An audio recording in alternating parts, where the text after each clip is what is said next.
In this video, we'll learn to solve percent problems using the percentage proportion. The percentage proportion formula is R divided by 100 equals P divided by B, where R divided by 100 is the fractional form of the rate or percent, and P is the portion or part, B is the base or total.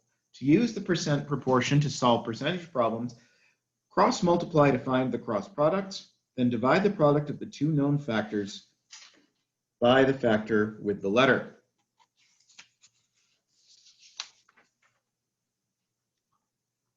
So as an example, what is 20% of 75? We know that the 20% is going to be the rate and the 75 is the base. So we write 20 over 100 equals P over 75. Then 75 times 20 equals 100p. 75 times 20 is 1500. So that's 1500 equals 100p, and we divide both sides by 100 to get p equals 15. As a second example, 20% of what number is 45?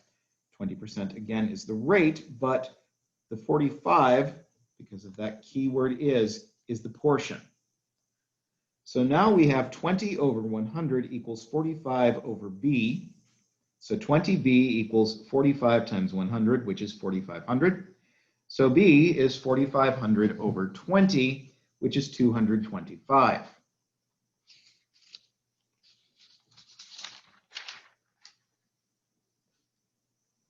$64 is what percent of 512? Here, R over 100 is 64 over 512. And then I simplify because I can. I know that both 64 and 512 are divisible by 2, 4, 8, 16, 32, and 64. So 64 over 512 is 1/8.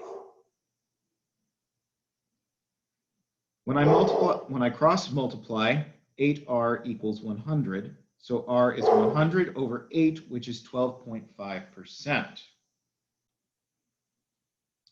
If a type of solder contains 55% tin, how many pounds of tin are needed to make 10 pounds of solder? Here, 55%, of course, is the rate, and the 10 pounds of solder are the base. We know this because we're looking for the amount of tin needed to make 10 pounds of solder. So 55 over 100 equals P over 10. Cross multiply, 550 equals 100p. Divide both sides by 100 to get P equals 5.5 pounds of tin.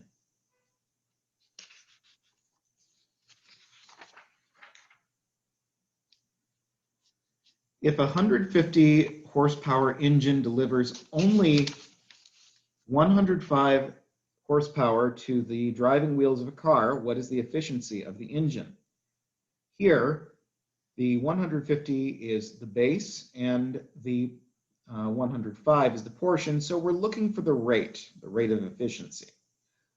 R over 100 equals 105 over 150.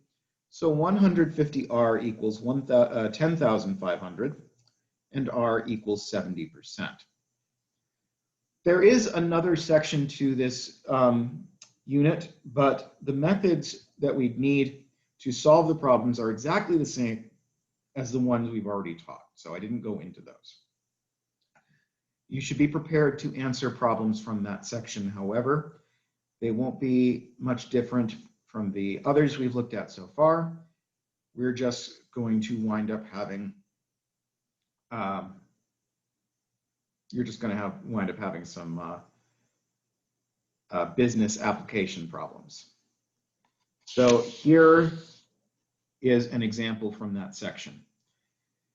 If the rate of Social Security tax is 6.2% of the first $118,500 of earnings in a given year, how much Social Security is withheld on a weekly paycheck of $425 if the total earnings for the year are less than $118,500? This problem has extraneous information. We don't need the number $118,500. Our rate is 6.2%, and the base is $425. So 6.2 over 100 equals P over 425. Then 425 times 6.2 is 100P, which means that 2,635 equals 100P. Divide both sides by 100, and we have P equals 2,635 over 100, or $26.35.